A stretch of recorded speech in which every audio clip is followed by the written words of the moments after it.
It's weird starting off a review by saying I've been using this board for a month or so, and I'm enjoying it. In fact, I'm planning on doing a few more builds with it on stream as well. But the Chilkey ND75, even with the 1.6mm non-flex cut PCB and barebones MSRP of $89, is still tough to recommend in its current state due to some design oversights that hold it back from being the truly nice experience it should and can otherwise be. So let's go over the finer points to see where, in my opinion, this board shines and where it has opportunities to become the best version of itself. Chilkey did send this board over for us to take a look at today, and I do get to keep it. However, no money changed hands, and all opinions remain my own. No one has been privy to this content prior to its upload. Make sure you check out the links for everything seen in today's video down in the description, as well as links to our socials and the Discord. The overall design of the case doesn't get too adventurous, but that's fine given the price point. There's also not any particularly challenging embellishments on the outside, apart from this machine line finish, color-matched weight in the bottom of the board that also conceals the battery and daughterboard for wireless. It's a simple touch that, along with the very minimal branding on the board, goes a long way toward driving home a much more premium feel than the barebones price of $89 might indicate. The case is held together with a ball catch system, the first one we've taken a look at here, and it feels really nice to use for two of the three mounting styles. Be sure to lift up to the right from the left side of the case if using O-ring or silica gel mounts, as there's a ribbon cable that attaches the PCB to the LCD screen located in the top case off to the right, and it's easily damaged enough that they included a spare ribbon cable. You get three mounting styles with this board: O-ring gasket, which is the default mount and is PCB based, and two plate-based mounts: silica gel tabs, akin to something between a tadpole and traditional sandwich style gasket mount, and top mount. All three are relatively easy to implement, but they didn't really think about how top mount would interact with the ball catch system. Their proposed documented solution is to loosen the fasteners for the ball catch system such that the top case can lift off the bottom case a bit and get you leverage to properly remove the top case. That doesn't seem very comfy to me, and neither do I want any part of a keyboard fitting loosely. So my solution is to remove one of the front feet, which are friction fit, at the front of the case, since their openings go through to the inside of the case, and I use something soft and plastic to pull down on the bottom case to help me disengage it from the top frame. I definitely feel like if they stick to top mount as an option for this board in the future, they should probably more intentionally build around it. Otherwise, lean more into the ball catch system and omit it entirely. Make the board more purpose-built for the other two mounting styles that are already present. Sadly, the supplied case foam, unlike the rest of the extensive high-quality foam options for the board, is glued to the back of the PCB, resulting in a lot of headache trying to remove it, and likely resulting in damage to the foam in the process. Chilkey, you really gotta stop gluing the foam to the back of the PCB. It's an unnecessary step that doesn't feel like it's in the same spirit of the rest of this otherwise highly tunable and customizable keyboard. Let us more easily remove this foam, please. The rest of the internals are pretty straightforward, with 4 force brake pads on the corners of the case to help with case ping.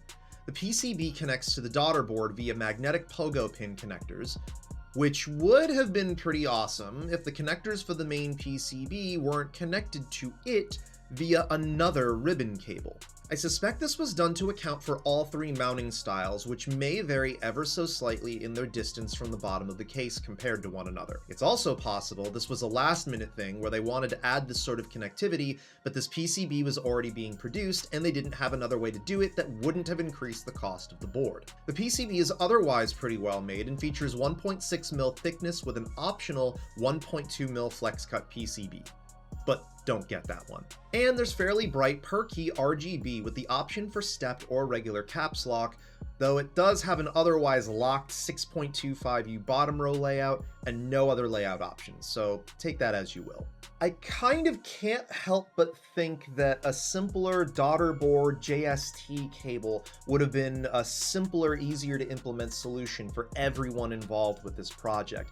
I mean, you even look at the back of the PCB and it looks like there is a JST connector already there. Why wouldn't you just use that instead? It honestly probably would have decreased the cost of the board a bit as well. Anyway, back to the LCD we mentioned earlier. It's 1.14 inches, or just under 29 millimeters, features a portrait aspect ratio measuring 135 by 240 pixels, and can display GIFs with a max of 141 frames. It also shows time and lock states and has keyboard-based commands to navigate through it.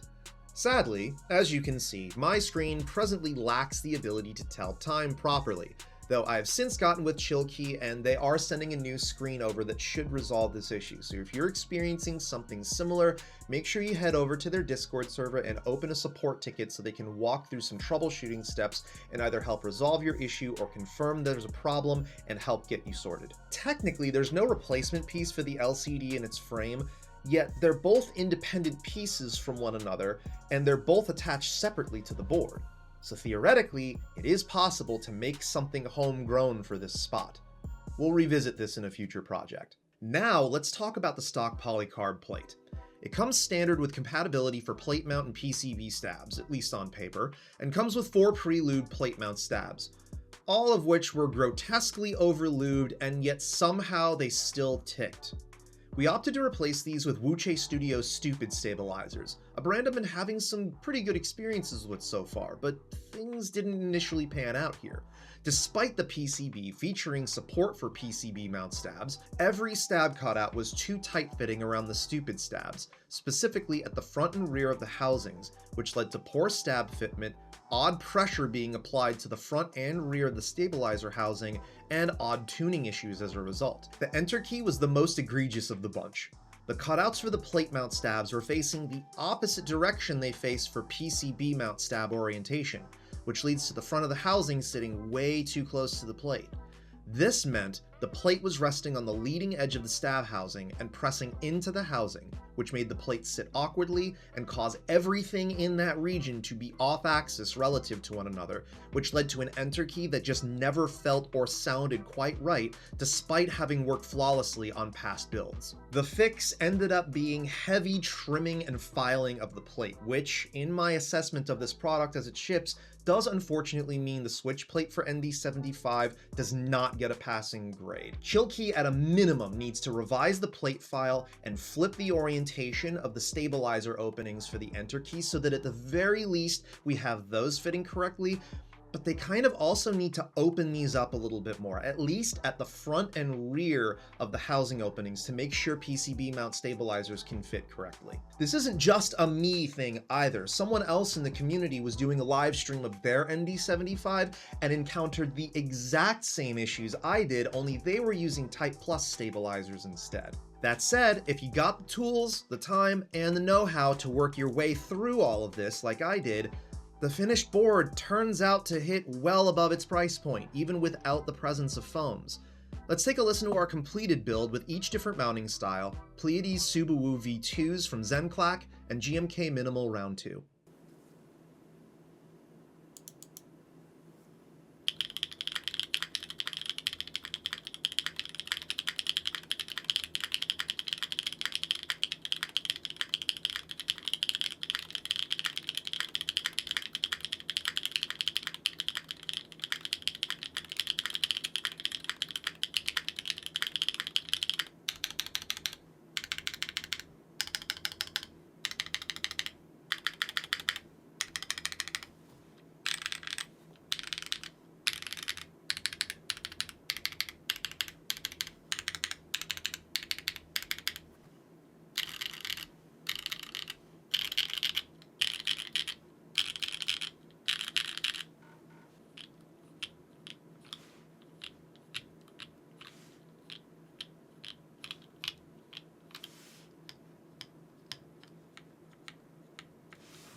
You'll notice there's a note in the top mount section regarding a force break mod.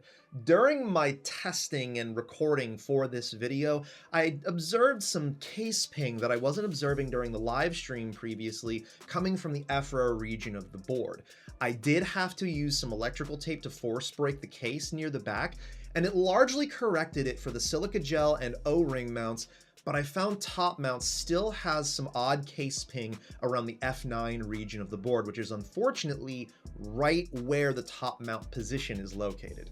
This is just a further indication to me that maybe top mount isn't the way to go for this board, and at the very least they need to revise some of the force break positions that come standard with this board, and probably considered, again, just nixing top mount from a future revision. Of the two other mounting styles, silica gel tab actually ended up being my favorite because it feels a bit stiffer than the O-ring mount, but has a bit more softness and typing feel than the top mount. So while your mileage may vary, I personally preferred the silica gel tabs. As for programming the board, this requires dedicated software.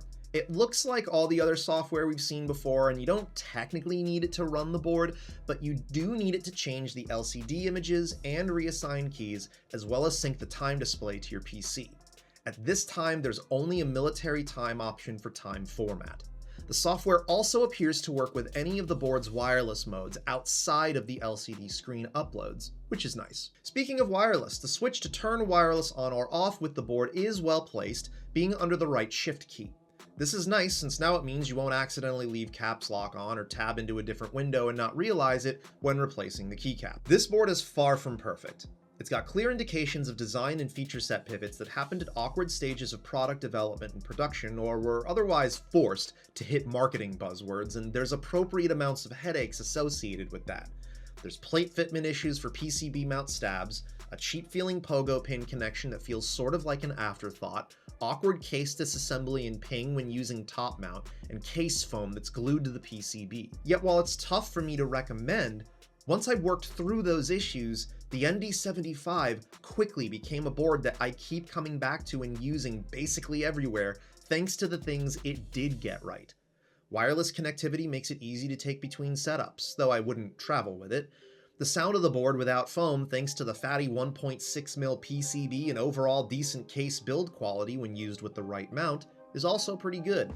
The ball catch system at this price point marks a new expectation to meet in this end of pricing and is well implemented, again, outside of top mount and the odd case ping issues, which hopefully aren't because of the ball catch system. But if it is, then they need to be ditched. Typing feel is also quite nice, almost no matter which mount you use. So here's the list of things to do to get this board into tip-top shape. Number 1, get the plate file fixed so that we can properly use plate and PCB mount stabilizers. There's brands out there already doing it, and it's a very minor tweak that provides the most tremendous amount of quality of life for the experience we have with the ND75 right now. 2, we need to figure out what's going on with top mount here. Are we sticking with top mount? Are we sticking with ball catch? One or the other's gotta go, because clearly you can't support the both of them at the same time without creating some other awkward solution to the problem. 3, stop gluing the damn case foam to the PCB. It completely flies in the face of the nature and spirit of this product, which is very clearly intended to be disassembled, user-serviced, and customized to suit their personal preference. I can't do that if you're enforcing foam on me and then having it get ruined when I remove it. 4, I want to see a more intentional connection medium between the daughterboard and the PCB. This magnetic pogo pin on ribbon cable thing is just creating more unnecessary points of failure in this assembly. And admittedly, it does make it a little bit more fiddly and awkward than maybe it should be. I would definitely like to see either a move to a traditional daughterboard JST connection or else a properly implemented pogo pin connection that accounts for all of the valid mounting styles on the board. Lastly, I would like to see a revision of the included force brakes for this board. We at least need some in the center top and bottom of the case near where the space bar is located and near where F5 through F8 are located, since it seems like my putting electrical tape in that region resolved about 90 to 95% of the total case ping I was getting during my experimentation with this board. Once these things are corrected, at $89, this could be one of the nicest entry-level barebones boards I think I've ever used, which is why I am so very disappointed to not be able to recommend this board in its current state unless you are very unafraid of the sort of tinkering and manual work required to get this board performing at its best, or just plan on using it as is with all the foams and just retuning the stock stabilizers with no intention on using the top mount or PCB mount stabilizer feature, which admittedly doesn't seem in the spirit of this board. I know Chilkey has it in them to correct everything here and make this every bit of the outstanding product that's very nearly here, especially after our experience with POS65 in a previous review. Now, let's see if it happens. Take care of yourselves and one another, and we'll see you all in the next video.